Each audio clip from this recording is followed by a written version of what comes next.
Executive cars don't get much better than this. The Audi A4 isn't just one of our favourite executive models, it's a former What Car of the Year, and that's the highest accolade we can bestow on any new car.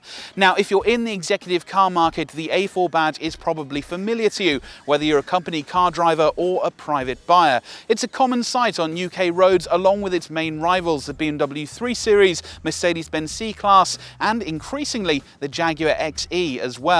Now, the A4 has been around in one form or another since 1995, and with each passing generation has got better and better, and this fifth generation car promises to be the most complete package yet. The trouble is, though, that in the intervening years the competition has got tougher as well, and now it's no longer just Mercedes, BMW, Audi and Jaguar who compete in this market. The likes of the Ford Mondeo, Volkswagen Passat and Mazda 6 are all contenders too, and all are significantly cheaper. So why should you still buy the Audi? Well, buyers in this market are looking for a specific set of criteria. They need a car that can cover motorway miles in a hushed way. They need a car that can be comfortable for a cross-country commute, and they need a car that can function as a mobile office when needed. There's plenty of engine choice in the Audi A4, ranging from entry-level petrols through to frugal diesels and on to a range-topping 3-litre V6 petrol in the performance-oriented S4. The 1.4 and 2-litre petrols which kick off the range offer enough power, but the main core of the Audi A4 range is in diesel. The 2-litre 148 brake horsepower model offers acceptable performance. If you want punchier power though, it's worth looking at the 187 brake horsepower model. The engine we ultimately recommend is the one we've got in this car, the 3-litre diesel. We recommend it because it's silky smooth while also offering plenty of power and impressive fuel economy. And so on to ride comfort, and remember, this is where the A4 really needs to do well. There are 4 different suspension setups to choose from, but we'd recommend paying extra for adaptive sports suspension. This lets you choose between different driving modes, or indeed tailor different settings to your individual taste, so you can cruise along the motorway or a dual carriageway like we're doing now in comfort, before switching to a firmer setting for smaller country roads. Remember too that the larger your alloy wheel size, the worse the ride comfort becomes, so in this case, smaller is better. It's safe to say that handling prowess isn't really a priority for executive saloon buyers, and the truth is you'll get a sportier driving experience in either the BMW 3 Series or Jaguar XE, both of which are natively rear-wheel drive. But that said, the A4 does handle rather predictably. It grips the road well, and if you've gone for 4-wheel drive, it's pretty much unflappable. The standard steering is precise and well weighted, but don't expect to get too much feedback through the wheel. You can opt for something called dynamic steering, which helps with low speed cornering, but it's a pricey extra and in our opinion isn't worth the money. All of the Audi A4's engines are quiet and refined and barely transmit any vibrations into the cabin. Again though, it's this 3-litre diesel which impresses the most. It offers the kind of refinement you'd usually expect to find in a larger and far more expensive luxury limousine. Wind and road noise are both kept at bay, and the standard 6-speed manual gearbox offers light and precise changes. You can also get the S-Tronic automatic gearbox, which we've got in this car. It's a little jerky at low speeds, but overall it works very well.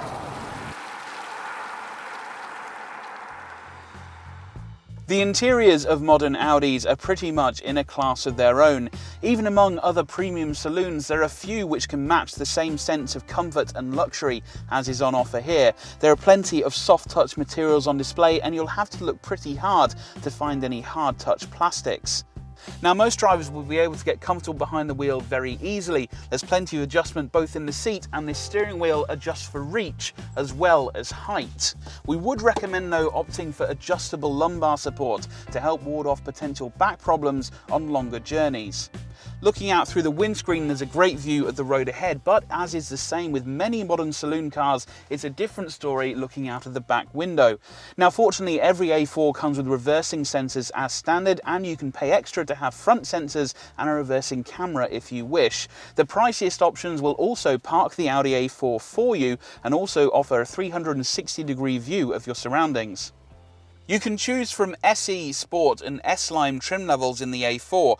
You get plenty of equipment as standard, including 3-zone climate control, cruise control and a 7-inch infotainment screen. But our favourite Sport specification comes with extra luxuries like satellite navigation, an upgraded stereo and front sport seats.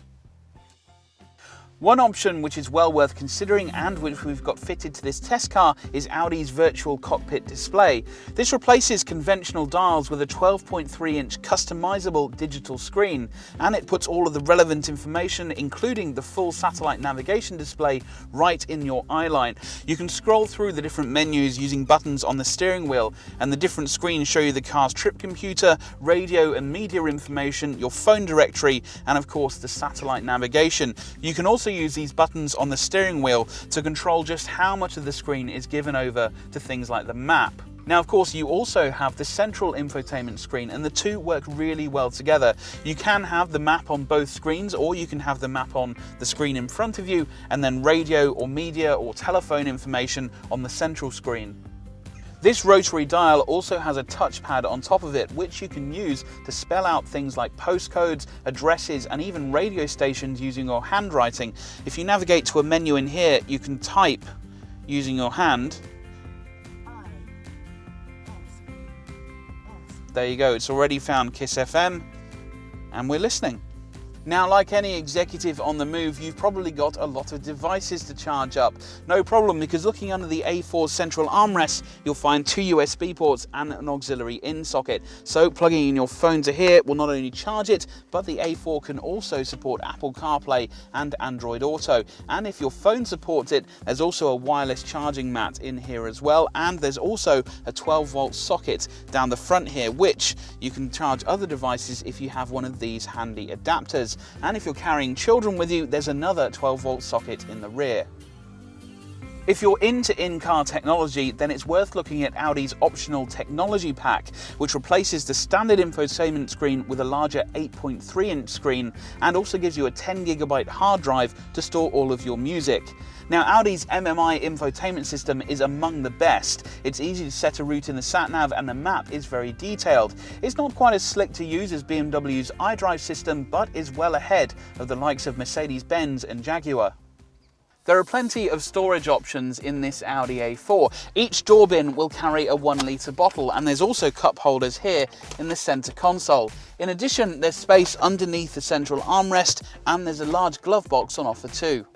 The interior of the Audi A4 is a very comfortable place to be. There's plenty of space up front, and although those sitting in the rear do get marginally less space than they do in a BMW 3 Series, there's still enough space for 2 6-foot adults. Unfortunately, and as is usually the case here, anybody relegated to this central middle seat will be more uncomfortable, especially over longer journeys. The Audi A4 edges ahead of its rivals thanks to standard split folding rear seats, and that makes loading larger, heavier or bulky items like this pram a lot easier.